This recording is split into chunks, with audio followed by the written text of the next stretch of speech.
एक बार चीजें रिकैप करते हैं। देखें, हम थर्मोडायनेमिक्स की बात कर रहे थे।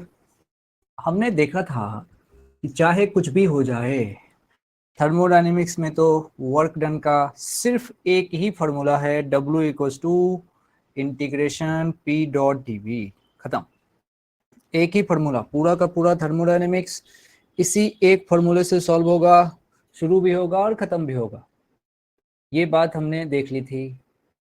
और P dV है तो लिमिट जब भी चलेगी वो V की ही चलेगी, V1 से V1। और हम ये भी जानते हैं इंटीग्रेशन का मतलब होता है एरिया अंडर द कर्व, यानी कि प्रेशर और वॉल्यूम का जो ग्राफ होगा उसका तुम एरिया अंडर द कर्व जो निकालोगे, लेकिन वो पीवी ग्राफ का एरिया जो वर्क डन देगा वो वॉल्यूम एक्सिस पे ही होगा, ऑन वॉल्यूम एक्सिस। ये बोलना, ये लाइन बड़ा इंपॉर्टेंट है। पीवी कर्व का एरिया वर्क डन देता है, लेकिन on volume axis, area under the curve की बात होती है। अब इसको सीखना है तरीके से, अब इसको सीखना है तरीके से, एक एक बात इसमें ग्राफिकली समझनी है। तो आगे की कहानी शुरू करते हैं। आगे की कहानी, आ जाओ आ जाओ। देखो, थोड़ा सा टफ देता हूं सिचुएशन, हल्का स्लाइड चेंज। ये ग्राफ, ये ग्राफ, ये नीचे में वॉल्यूम डालेंगे, ऊपर में प्रेशर होगा। ये मैंने ऊपर में प्रेशर डाला, नीचे में बढ़िया वॉल्यूम डाला। और ग्राफ को थोड़ा ध्यान से देखिएगा, ग्राफ कैसे बनाने जा रहा हूं। ग्राफ हमने हल्का सा ऐसे बनाया, ग्राफ ऐसे बनाया। और ग्राफ जब ऐसे बनाया, और इसको समझने के लिए सवाल है, देखिएगा ध्यान से। और शेप देखना ऐसे, शेप देखना ऐसे। ये पॉइंट और ये पॉइंट लगभग लगभग एक ही लाइन में है। ये इंपॉर्टेंट है, ये इंपॉर्टेंट है, ये इंपॉर्टेंट है। इसका सिग्निफिकेंस तुमको समझ में आएगा। पहले तुमको इस ग्राफ में ये बताना है कि वर्क डन जो हुआ है वो पॉजिटिव है कि निगेटिव। ये बताओ, तुम मुझे बताओ कि यहाँ जो वर्क हुआ है ये पॉजिटिव और निगेटिव, ये इनमें से क्या है, पॉजिटिव है या निगेटिव है। ये वर्क डन क्या है, पॉजिटिव है या निगेटिव है, ये आपको बताना है। ये आपको बताना है पॉजिटिव है या निगेटिव है। अब यार, अगर मैं सिंपल यहाँ पे बोलूं तो अगर मैं इस ग्राफ को देखता हूं तो देख जरा ध्यान से, ग्राफ की शुरुआत हुई है यहां से, ठीक है। तो उस इंस्टेंट पे वॉल्यूम अगर नीचे देखा जाए तो माना सपोज करो वॉल्यूम V1 है, ग्राफ खत्म हुआ है यहाँ पे, ग्राफ खत्म हुआ है यहाँ पे, नीचे यहाँ खत्म हुआ है, इसके कोरस्पोंडिंग भी वॉल्यूम V1 ही है। अगर ओवरऑल इनिशियल और फाइनल सिचुएशन की कोई अगर बात करके सोचे तो उस कंडीशन में उसको लगेगा यार इनिशियल वॉल्यूम और फाइनल वॉल्यूम तो सेम है। अगर कोई आदमी ऐसे सोचेगा तो कहेगा ग्राफ में, अगर वो कहे इनिशियल वॉल्यूम तो कहेगा V1, कोई कहे फाइनल वॉल्यूम तो कहेगा V2, सॉरी V1। दोनों वॉल्यूम V1 है। अब जब दोनों वॉल्यूम V1 है तो अगर वो यहाँ से सोचे तो कहेगा डेल्टा V इक्वल्स टू 0।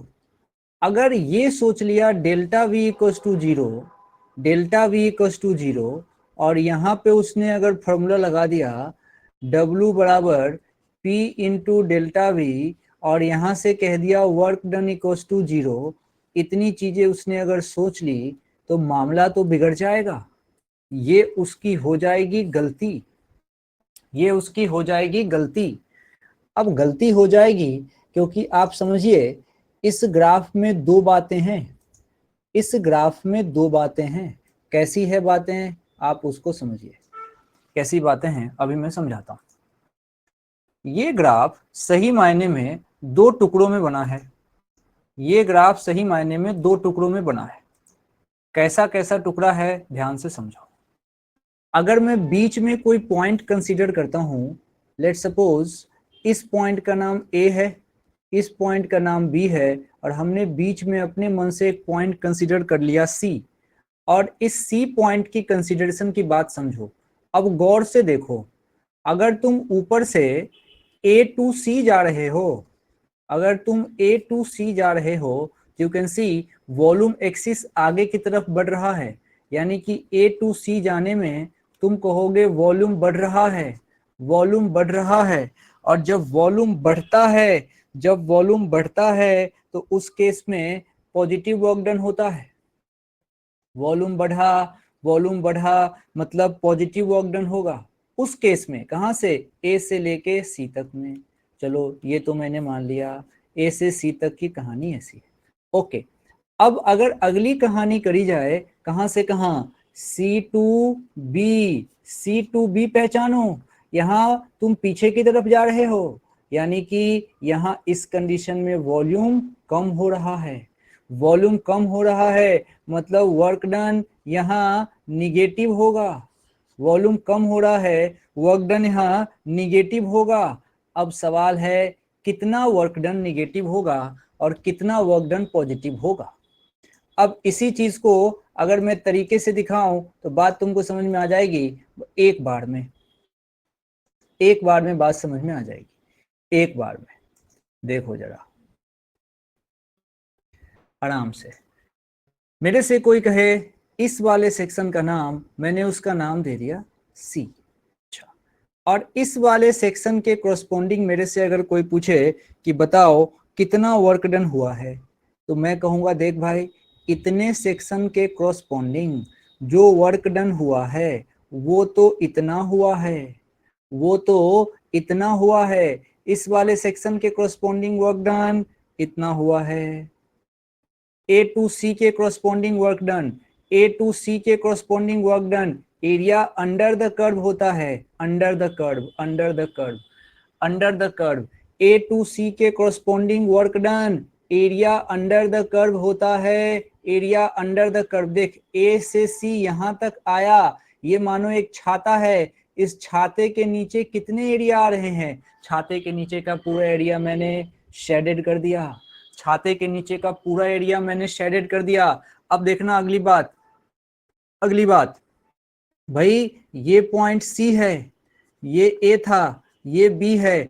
अब मेरे से कोई बोले बी से सी में कितना एरिया आ रहा है, मैं उसको बोलूंगा देख सी से नीचे वर्टिकल लाइन खींचूंगा, और ये वाला जो एरिया आएगा, ये वाला जो एरिया आएगा, ये एरिया आया किसके हिस्से में? ये तुमने सी टू बी के लिए जो बात करी है उसका वर्क यहां से मिल जाएगा। सी से बी के लिए जो बात करी है उसका वर्क यहां से मिलेगा। अच्छा, ये कौन सा वर्क मिलेगा? ये वाला मिलेगा जब तुमने ए से सी की बात करी है। ये पॉइंट तुम्हारा ए है, ये सी है और ये बी है। तो ये जो अभी जो पूरा शेडेड देख रहे हो, ये ए टू सी वाले पाथ का वर्क मिला हुआ है। हमसे तो सिर्फ साइकिल का वर्क पूछा है, तो ईमानदारी से बताओ साइकिल का वर्क ध्यान से देखना। मैंने ए से बी का वर्क डन अगर पूछा जाए तो पूरा वर्क डन में से, पूरा वर्क डन में से इस सी से बी का वर्क डन बता दूंगा तो मेरा काम बन जाएगा, तो मेरा काम बन जाएगा। तो ईमानदारी से सोचो, अगर अगर तुम घटाओगे, अगर तुम घटाओगे तो तुम्हारे हिस्से में क्या आएगा? गौर से देख लेना, मैं फोटो बनाता हूं, ये देखो मैं फोटो बनाता हूं, तुम इसमें गौर से देखना। ये देख, आराम से देख भाई, अब तो सिर्फ इतना सेक्शन रहेगा, इतना सेक्शन रहेगा। घटाने पे, घटाने पे ये बात विजुलाइज करने से बनेगी। भाई पूरा वर्क डन ये रहा, सी से बी का ये रहा। अब देख ध्यान से, ध्यान से देख, ए से सी का ये रहा, सी से बी का ये रहा। मुझे ए से बी का चाहिए, मैंने घटा दिया तो साइकिल का एरिया रहा। लेकिन जरा सोचो, ओवरऑल कितना बचेगा, ये ओवरऑल पॉजिटिव बचेगा, क्योंकि ये अमाउंट देखो, ये अमाउंट पॉजिटिव वर्क डन का है और ये कितना ज्यादा है, बहुत ज्यादा। किसके रिस्पेक्ट में ज्यादा, अरे भाई इसके रिस्पेक्ट में ज्यादा। हाँ ये मैंने माना निगेटिव वर्क है, लेकिन पहले वाले के रिस्पेक्ट में ये कम है, पहले वाले के रिस्पेक्ट में कम है। माना ये -50 है और ये प्लस का 100 है, दोनों को घटाऊंगा तो ओवरऑल पॉजिटिव का 50 ही बचेगा, तो वर्क डन पॉजिटिव आएगा। यहां से एक शॉर्टकट मन में रख सकते हैं, यहां से एक शॉर्टकट मन में रख सकते हैं कि साइकिल का नेचर क्लॉकवाइज है। तो जब भी जीवन में क्लॉकवाइज साइकिल दिखे तो आंख बंद करके वर्क डन को पॉजिटिव कहा जा सकता है, बशर्ते ग्राफ पीवी कर्व होना चाहिए। अगर पीवी कर्व हो, ऐसे नहीं कि ऊपर टेम्परेचर हो तब भी ये चलेगा, ऊपर प्रेशर हो, नीचे वॉल्यूम हो, क्लॉकवाइज साइकिल हो, वर्क डन पॉजिटिव होगा। क्यों होगा का रीजन अभी मैंने बोल दिया, एक बार फिर से जब सुनोगे घर पे बैठ के तो मामला बेहतर क्लियर हो जाएगा। इसीलिए 4 टुकड़ों में इसको लिखा है, आप घर पे जब बैठेंगे तो आपको मजा आएगा, आपको ये फीलिंग आएगी कि हाँ ऐसे हुआ है, ये इसका कारण है, ये इसका कारण है। एक बार चैट बॉक्स देख लेता हूँ, कुछ नहीं कहा किसी ने, मतलब ठीक चल रही है बात है, ठीक चल रही है बात है। अब मैं अगली बात क्या समझा सकता हूँ, अगली बात मैं समझा सकता हूँ कि आपको, अब देखना, अब मैं आपसे यहाँ पे होमवर्क में यहाँ पे दो और ग्राफ डाल दूंगा, आप उसको घर पे ट्राई करेंगे। इसी को देखने के बाद ये जगह छोड़ देता हूँ, 2 ग्राफ और डालूंगा, आप इसको ट्राई करेंगे जो होमवर्क, तब आपको अच्छा लगेगा। अभी आपको थोड़ा सा मैं एक प्रोसेस सिखाना चाहता हूँ, मैथ्स थोड़ा अच्छा है तो ध्यान दीजिएगा, आज मैथ्स है थोड़ा सा, तो ये मैं आपको सिखाना चाहता हूँ आइसोथर्मल प्रोसेस। आइसोथर्मल प्रोसेस,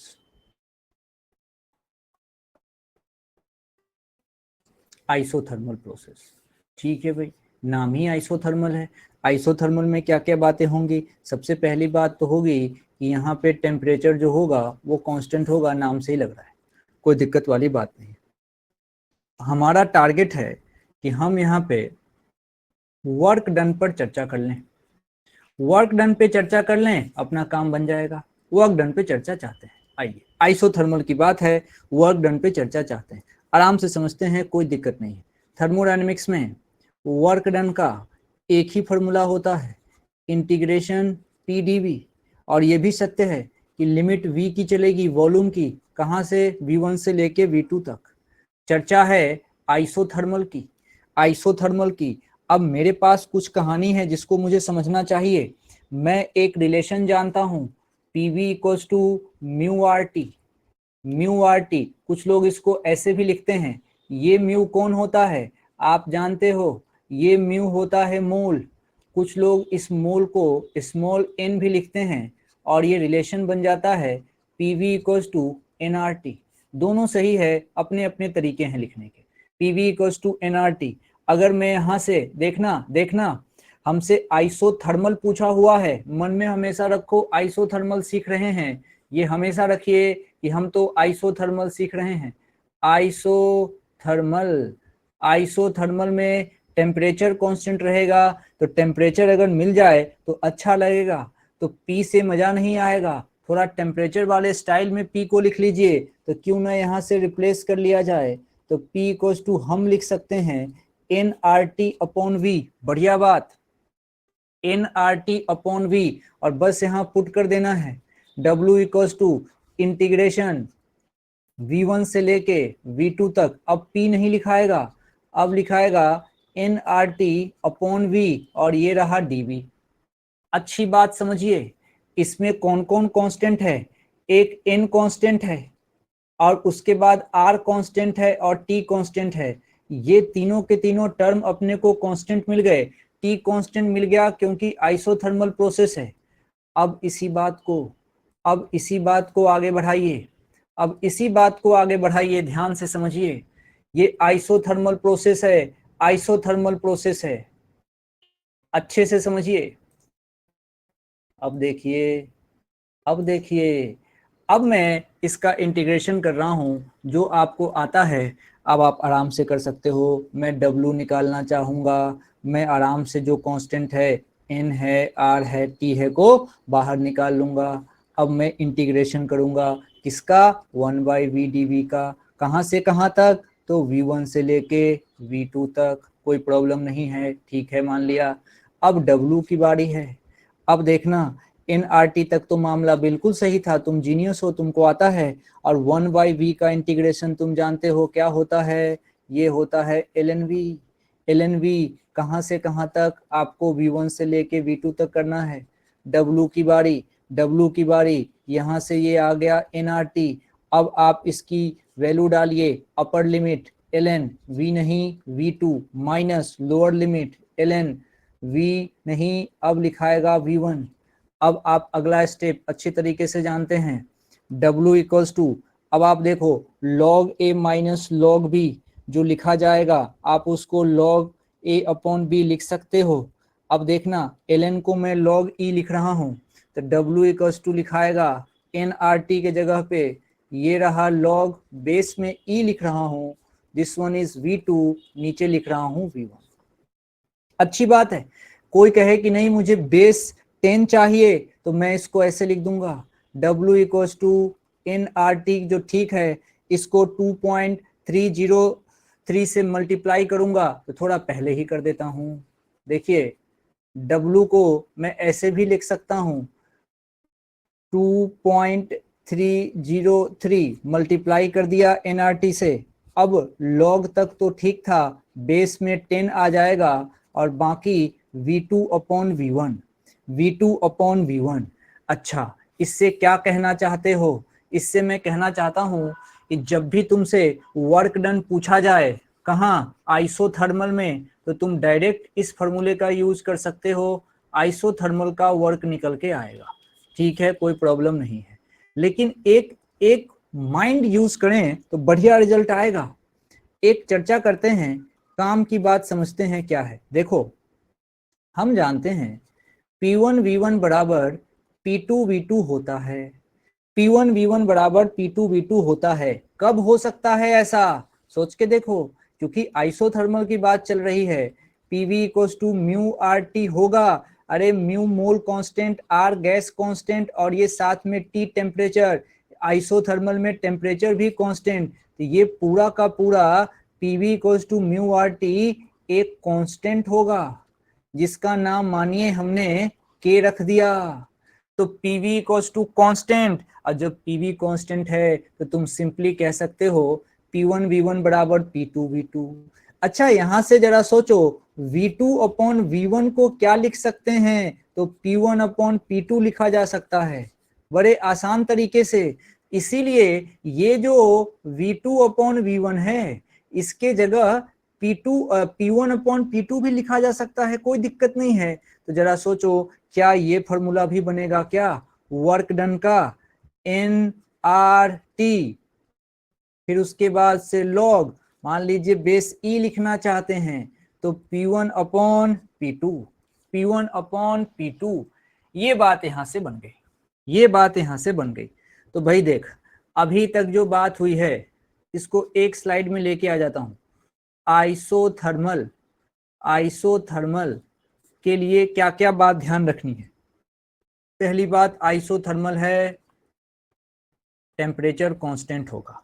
लड़ाई है वर्क डन की, वर्क डन या तो मैं लिख लूं इसको NRT, उसके बाद से log base E V2 upon V1, या फिर मेरी इच्छा मैं उसको कह दूं NRT log E, और यहां पे कर दूं इसको P1 अपॉन P2।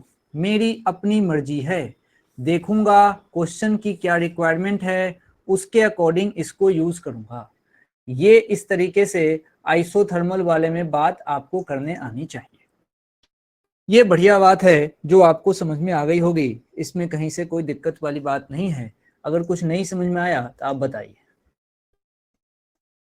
कुछ नहीं समझ में आया तो आप बताइए।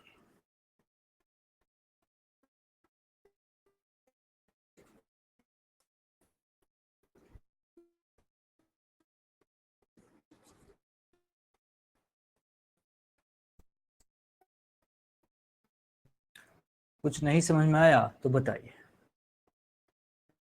मैं रुका हूं।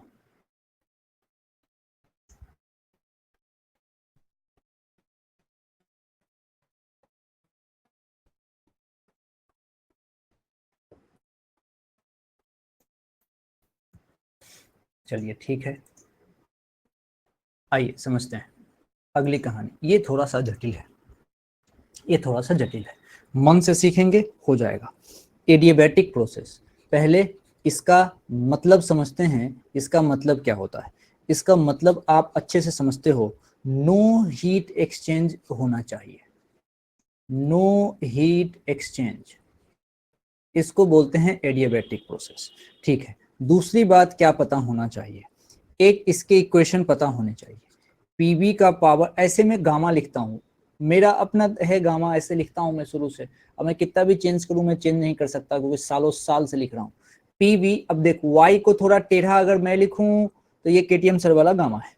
पीवी का power gamma equals to constant, PV का power gamma equals to constant, ये इसके इक्वेशन है जो अपने को पता होना चाहिए। हम बात कर रहे हैं एडियाबैटिक की। चलिए, दो चीजें पता होनी चाहिए। उसके बाद एक फॉर्मूला जो पूरे थर्मोडायनेमिक्स में वैलिड है वो है W equals to integration P dV. इसको कोई फेल नहीं कर सकता, ये कोई फेल नहीं कर सकता। अब चूंकि बात हो रही है एडियाबैटिक की, एडियाबैटिक की, अब एडियाबैटिक प्रोसेस के लिए मेरे पास तो रिलेशन है पी वी का power gamma equals to constant. इस कांस्टेंट को माना हमने के नाम दे दिया। तो यहाँ पे जो P है, इस P के जगह पे हम यहाँ पे कुछ ऐसा लेके आए ताकि लिमिट रखने में आसानी हो। समझो, ये P dV है और लिमिट चलने वाली है वॉल्यूम की, लिमिट चलने वाली है वॉल्यूम की। तो पता तो चले कि P के जगह पे कुछ ऐसा लेके जाओ जिसमें वॉल्यूम यूज हो रहा हो, तभी तो वॉल्यूम की लिमिट रख पाओगे। यही तो थॉट है। तो तुम क्या करो, यहां से P को रिप्लेस कर लो, तो ये कांस्टेंट, और नीचे क्या आ गया? नीचे आ गया V और पावर में गामा। इसको लिखा जा सकता है P इक्वल्स टू K, और देखना V और गामा ऊपर ले जाओ तो माइनस का गामा। ये हमने एक स्टाइल बना लिया। इस स्टाइल के हेल्प से, इस स्टाइल के हेल्प से हम आराम से आगे का काम कर सकते हैं। इस स्टाइल के हेल्प से हम आराम से आगे का काम कर सकते हैं। इसको समझिए, इसको समझिए, इस स्टाइल के हेल्प से आगे का काम कर सकते हैं। अच्छा, अच्छा, थोड़ा बड़ा दिख रहा है, थोड़ा छोटा, ठीक है, ये सही है। अब क्या करें, अब क्या करें, आगे का थोड़ा दिमाग लगाएं तो मजा आ जाएगा, मजा आ जाएगा। देखो कैसे, W चाहिए, ओके, एक एक स्टेप पे ध्यान देना। W चाहिए, ओके, इंटीग्रेशन चलेगा, ओके। अब देखना, P नहीं, P के जगह पे लिखूंगा K V माइनस का गामा पावर में और dV। इसमें मुझे कोई दिक्कत नहीं है, ओके, नो प्रॉब्लम। लिमिट बाद में डाल देंगे। W equals to, pen change कर देता हूँ। अब देख, K कांस्टेंट है, K को बाहर निकाल लो। इंटीग्रेशन किसका जाएगा? V पावर में गामा माइनस में, और यहाँ पे कौन है? dV। अगले स्लाइड में चलो, अगले स्लाइड में चलो। W इक्वल्स टू K बाहर, K बाहर, आराम से। पावर में कौन था? V, और माइनस गामा उसका पावर था, तो माइनस गामा प्लस 1, नीचे भी माइनस गामा प्लस 1। ये बढ़िया बात है। ब्रैकेट क्लोज, लिमिट सोचो V1 से लेके V2 तक, कोई दिक्कत नहीं। आ जाओ, W इक्वल्स टू, अब देखना इसको मैं क्या कर रहा हूँ, ये एक नंबर ही तो है, इसको बाहर कर लेता हूँ, कांस्टेंट है, तो K upon minus gamma plus 1। ईमानदारी से देखो, अंदर में क्या बचा? ये बचा V और minus gamma plus 1, minus gamma plus 1, ये हमने बाहर कर लिया। अब ईमानदारी से सोचो, माइनस गामा प्लस 1, अब ये आ गया, और लिमिट किसकी चलनी है? V1 से लेके V2 की। एक बार अपर लिमिट पुट करेंगे भाई, किसके जगह पे, v के जगह पे, और इसी v के जगह पे अपर लिमिट पुट करेंगे तो एक बार इस v के हिस्से में v2 आएगा, और जब इसी v के जगह पे लोअर लिमिट पुट करेंगे, जब इसी v के जगह पे लोअर लिमिट पुट करेंगे तो ये v1 आ जाएगा। तो देखो कैसा बनेगा, ये बनेगा w equals to k upon minus का गामा प्लस 1, अब एक बार आएगा v2 minus gamma plus 1 minus v1, और ये माइनस गामा प्लस 1, ये आएगा। अच्छा अब क्या, अब थोड़ा सा दिमाग लगाना चाहते हैं, थोड़ा सा दिमाग लगाना चाहते हैं। भाई हमने क्या देखा हुआ है, हमने देखा हुआ है पीवी का power gamma equals to constant, नाम हमने दे दिया के, ठीक है। अब इसको लिखो, कैसे लिख सकते हो, दो सिचुएशन कंपेयर करना पड़े तो मैं लिख सकता हूं P1 V1 का power gamma equals to P2 V2 का power gamma equals to constant, समझो लिख सकते हैं ना ऐसे। भाई पीवी का power gamma equals to constant था, इसके लिखने का तरीका P1 V1 का power gamma equals to P2 V2 का power gamma equals to constant. मेरी मर्जी, जब मुझे इस k के जगह पे ये लिखने में फायदा नजर आएगा ये लिखूंगा, जब मुझे इस k के जगह पे ये 2 नंबर लिखने का फायदा नजर आएगा वो लिखूंगा। यही तो इस इक्वेशन की ब्यूटी है कि इसमें से जो आपको k के जगह पे लिखने में फायदा नजर आए उसको लिख दो, ठीक है। अब देखते हैं किसको लिखने में फायदा है, ये देख लेते हैं। आइए मेरे पास अब इक्वेशन क्या कर रहा हूं मैं, केस को अंदर मल्टीप्लाई कर रहा हूं, ये बन जाएगा 1 अपॉन माइनस गामा प्लस 1, और तरीके से k मल्टीप्लाई हो गया, v2 से पावर में है minus gamma plus 1, minus k multiply हो गया v1 से पावर में है माइनस गामा प्लस 1। बढ़िया है। अब k की वैल्यू रख दूंगा और यहां दिमाग लगा लूंगा, यहां दिमाग लगाऊंगा। 1 अपॉन माइनस गामा प्लस 1 तक तो ठीक था। अब मैंने कहा था तुम्हारी मर्जी, तुम k के जगह जो फायदा नजर आए वो लिखो, k के जगह P1 V1 वाला स्टाइल या फिर P2 V2 वाला स्टाइल। अब कॉमन सेंस कहता है यहाँ V2 है तो 2 वाला स्टाइल लिखने में फायदा है, तो क्यों ना k की जगह पे P2 V2 का पावर गामा लिख दूं, और ये वाला V2 तो है ही सही जिसके पावर में है माइनस गामा प्लस 1 और बड़ा सा माइनस। अब अगले वाला k 1 के साथ है तो क्यों ना इसको भी 1 वाले स्टाइल में लिख लूं, P1 V1 का पावर गामा, और अगला वाला V1 माइनस गामा प्लस 1 तो है ही सही। अब देखो क्या कट रहा है भाई, ये देख इधर देख और इसको देख, यहाँ 2 वाले का बेस सेम है, 2 वाले का बेस सेम है तो पावर ऐड हो जाएगा। यहाँ गामा, यहाँ माइनस गामा खत्म, यहाँ भी वही हाल है, ये गामा और माइनस गामा खत्म।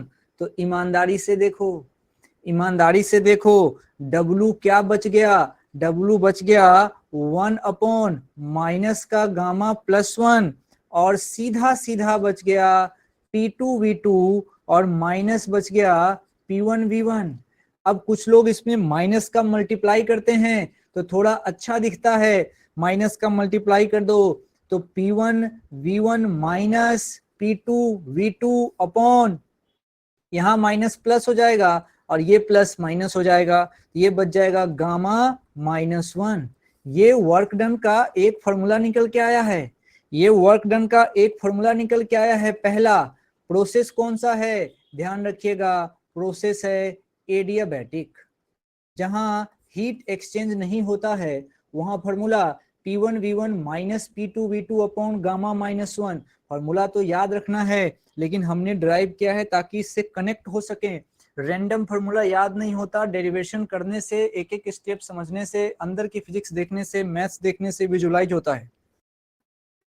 और क्या समझ सकते हैं, इस फॉर्मूले को और बेहतर कैसे कर सकते हैं, सोचो। हम समझते हैं कि मेरे पास एक रिलेशन है, वो रिलेशन क्या है, PV equals to mu RT, अच्छा ठीक है, PV equals to mu R T. अगर मैं इसको दो सिचुएशन के लिए कंपेयर करूं तो पहला सिचुएशन P1 V1 के जगह पे मैं लिख सकता हूं म्यू आर T1, सोचो।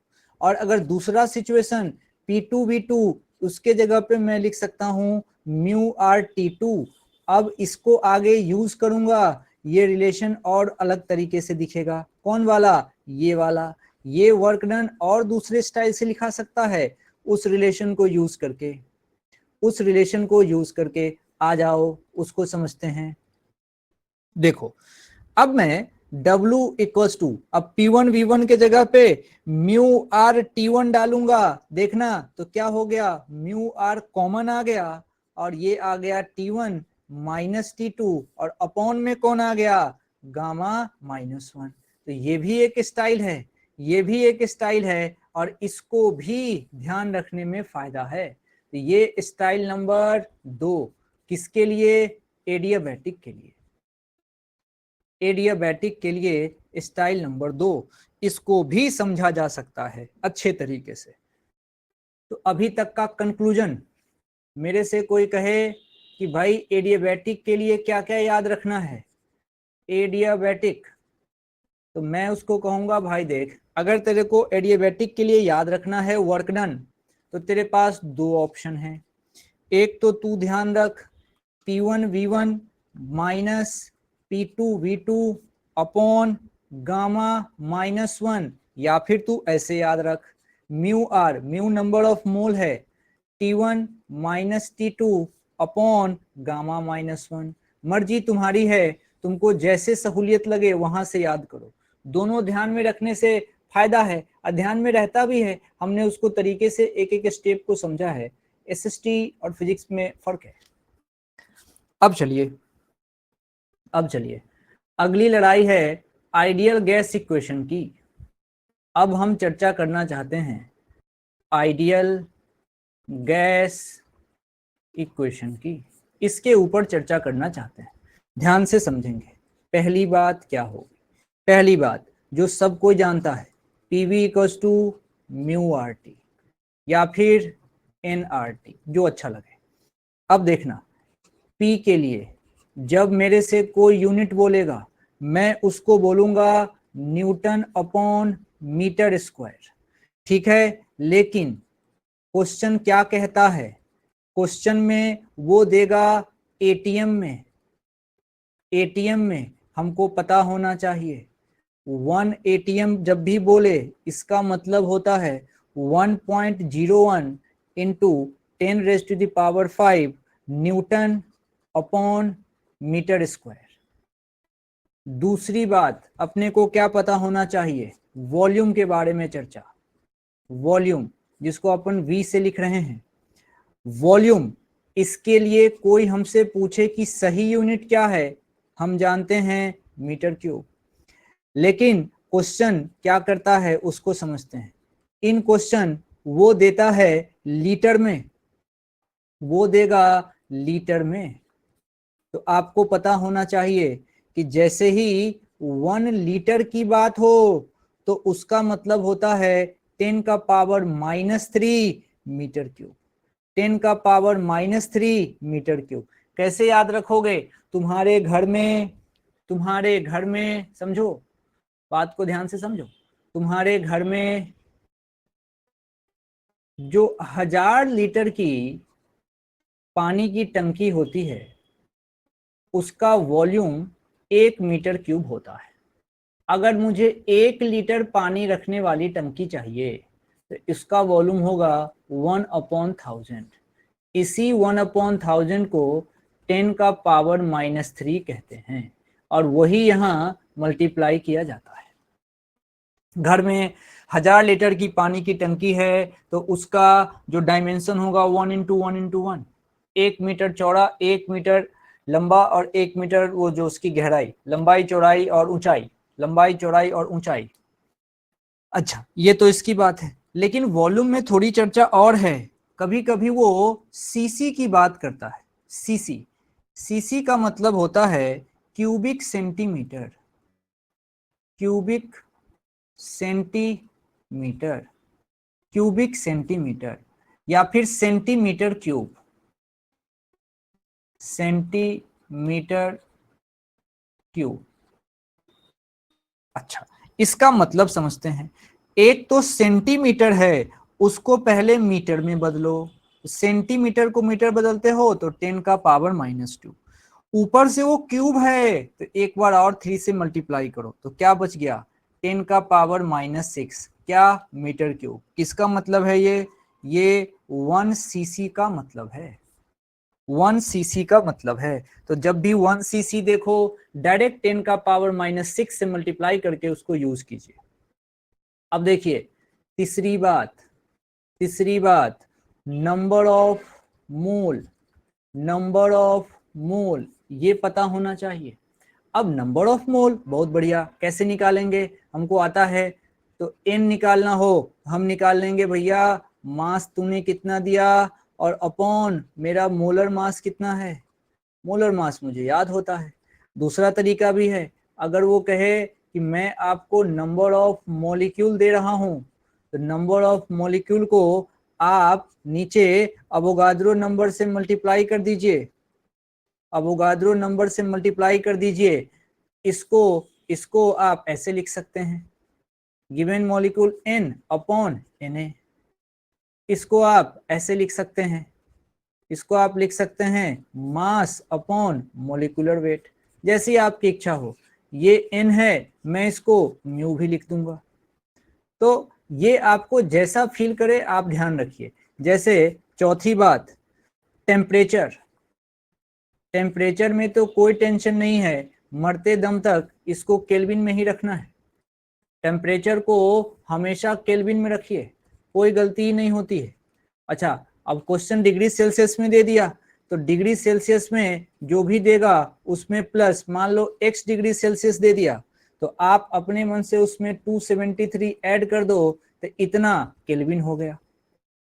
अच्छा ठीक है भाई, ये भी समझ गए। अब एक और बात, पांचवी बात वो गैस कांस्टेंट की करता है।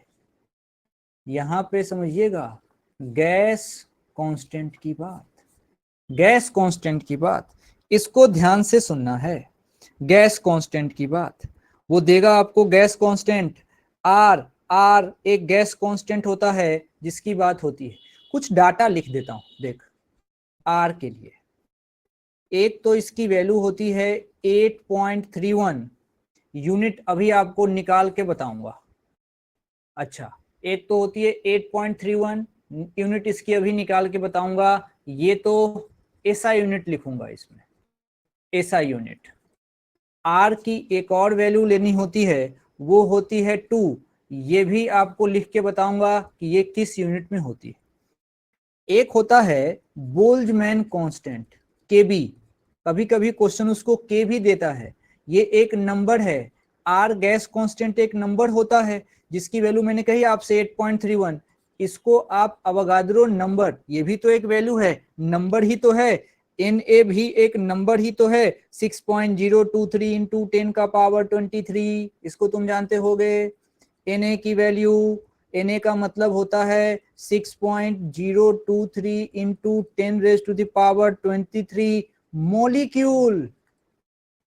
मॉलिक्यूल कहां, तो पर मोल, मॉलिक्यूल पर मोल, तभी तो इसका नाम है एक मोल में इतने मॉलिक्यूल। ठीक है भाई, तो आर की वैल्यू, आर की वैल्यू आप जानते हैं 8.31। अब इसको जब डिवाइड किया जाएगा एक नंबर को दूसरे नंबर से, तो अपने आप में एक नया नंबर मिलेगा। तो 1.38 इंटू 10 का पावर माइनस का 23, इसकी भी यूनिट होती है, इसकी भी यूनिट होती है, और ये यूनिट होती है जूल अपॉन केल्विन। चलो लिख ही देता हूं, जूल अपॉन केल्विन। अब देखो एक्चुअली क्या, मुझे एक सवाल देना था, मुझे सवाल देना था कि आप आर की यूनिट निकाल के बताओ, आप आर की यूनिट निकाल के बताओ। इसके लिए मैं सवाल देता हूं, यूनिट फाइंड करो, आर के लिए यूनिट फाइंड करो। देखो कैसे फाइंड करोगे, इसका सॉल्यूशन देखो, समझो बात को आराम से। भाई पीवी इक्वल्स टू मैं जानता हूं कि भैया म्यू आर टी होता है। पी होता है प्रेशर, प्रेशर की unit newton upon metre square, volume की यूनिट देखिए मीटर क्यूब, ठीक है। म्यू की यूनिट, अरे ये मोल है, ये मोल है। आर की यूनिट यही तो चाहिए थी, टी की यूनिट केल्विन।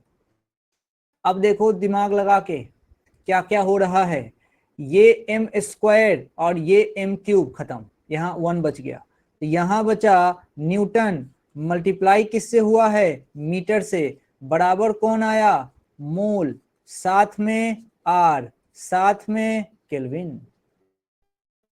अब देखो इस पे गौर फरमाओ, न्यूटन किसकी यूनिट है, फोर्स की, मीटर किसकी यूनिट है, लेंथ की, कह सकते हैं डिस्प्लेसमेंट की। ये दोनों को मिला लो, मन खुश हो जाएगा। ये तो वर्क लिखा हुआ है और आप जानते हैं वर्क की यूनिट होती है जूल, तो आज से याद रखिए न्यूटन इंटू मीटर को हम जूल भी कह सकते हैं। तो बस अब काम आसान हो गया, अब काम आसान हो गया, न्यूटन मीटर को जूल पुट कर दिया जाए, जूल पुट कर दिया जाए, तो जूल इक्वल्स टू यहां से आ गया मोल, इसके साथ आ गया आर और इसके साथ आ गया केल्विन। अब काम आसान है, कोई भी पूछे निकल सकता है। आर की वैल्यू, जूल उधर ही छोड़ दिया, नीचे आ गया मोल और यहां पे आ गया केल्विन। ये आर की यूनिट है joule, joule upon mole kelvin. ये इंपॉर्टेंट सेक्शन है, इसीलिए इसको ड्राइव किया, तरीके से इसको समझना है। सवाल आया हुआ है, सवाल आया हुआ है आर की यूनिट के साथ, समझो। फिर 8.31 है, यूनिट भर लोगे ना, इसकी यूनिट भर लोगे, क्या लिखोगे ऊपर, ऊपर लिखोगे जूल अपॉन मोल केल्विन, और यहां कर दोगे कैलोरी अपॉन मोल और साथ में केल्विन। यही तो बात है, सारी चीजें बेहतर तरीके से समझ में आनी चाहिए। और समझो पीवी, चर्चा चालू है, P V equals to mu R T. भाई ये तो तब लगाएंगे, ये तो तब लगाएंगे जब मुझे नंबर ऑफ मोल पता होगा, जब मुझे नंबर ऑफ मोल गिवन हो तब लगाया, अच्छी बात है। और उस कंडीशन में देखना, उस कंडीशन में आर एक गैस कांस्टेंट है, तो गैस कांस्टेंट का यूज तब करना जब मोल पता हो। अब देखना मेरे पास एक तरीका है मोल निकालने का, पीवी तक तो ठीक चल रहे थे, मोल निकालने का तरीका, भाई मुझे नंबर ऑफ मॉलिक्यूल बता दो, इस नंबर ऑफ मॉलिक्यूल को अवोगाद्रो नंबर से डिवाइड कर दूंगा, मुझे मोल मिल जाएगा, और साथ में आरटी। अच्छा, तो यहां से क्या समझने को मिला, यहां से समझने को मिला कि पीवी इक्वल्स टू ये मेरा आर अपॉन एन ए, ये आर अपॉन एन ए, ये अलग से ही एक टर्म दे देगा। आर अपॉन एन ए अपने आप में एक टर्म है जिसको तुम कहते हो, जिसको तुम कहते हो क्या, जिसको तुम कहते हो बोल्ट्जमैन कांस्टेंट, बोल्ट्जमैन कांस्टेंट। यहां लिख देता हूं आर अपॉन एन ए, एक नया नंबर जिसको के बी या फिर के कहा जाता है। तो आप नंबर ऑफ मोल, अच्छा नंबर ऑफ मॉलिक्यूल जो यहाँ लिखा हुआ है ना, ये जो नंबर ऑफ मॉलिक्यूल यहाँ लिखा हुआ है, आप चाहें तो नंबर ऑफ मॉलिक्यूल को कैपिटल एन भी लिख सकते हैं, छोटा एन मत लिखना, क्योंकि छोटा एन नंबर ऑफ मोल को कभी कभी छोटा एन भी लिखते हैं। तो आप पीवी के साथ जब देखना कि कहाँ मोल की बात है कहाँ मॉलिक्यूल की, क्योंकि यहाँ मॉलिक्यूल की बात है तो यहाँ capital N. R upon N A का एक और नाम है बोल्ट्जमैन कांस्टेंट और साथ में टी। तो पीवी का एक और रिलेशन, पीवी का एक और रिलेशन एन इंटू के बी टी, जहां के बी बोल्ट्जमैन कांस्टेंट है, Kb बोल्ट्जमैन कांस्टेंट है, आप इसको जानते हैं। ये देखिए Kb बोल्ट्जमैन कांस्टेंट, नाम लिख दूं क्या? BOLTZ, Boltzmann constant. R को आप पहचानते हैं, ये R का नाम है गैस कांस्टेंट। गैस कांस्टेंट, सारी चीजें ध्यान में रखने की है, सारी चीजें ध्यान में रखने की हैं तरीके से। तो ये जो रिलेशन हमारा अभी इसमें चलता है, सब अगर बढ़िया तरीके से समझो तो मजा आएगा, अच्छे तरीके से। अब देखना नेक्स्ट टॉपिक, थोड़ा सा उसका आइडिया देता हूं। जो नेक्स्ट टॉपिक आने वाला है, उस नेक्स्ट टॉपिक का नाम है, नाम ही बहुत अच्छा है, डिग्री ऑफ फ्रीडम। आजादी की डिग्री है, गजब। Degree of freedom, degree of freedom लिखते हैं इसको एफ से। होता क्या है ये, बोलचाल की भाषा में क्या बोल सकते हो? इसका मतलब होता है कि भाई कोई गैस मॉलिक्यूल कितने तरीकों से एनर्जी गेन कर सकती है।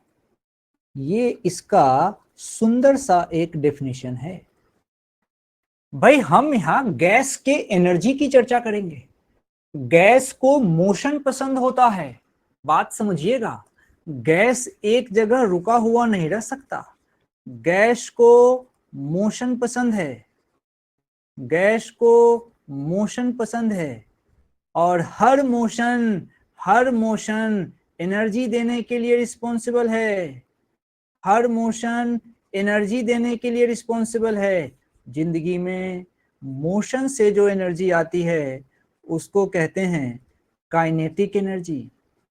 वो मोशन कुछ भी हो सकता है, वो मोशन हो सकता है ट्रांसलेटिव मोशन हो, ट्रांसलेटिव मोशन हो, वो मोशन हो सकता है रोटेशन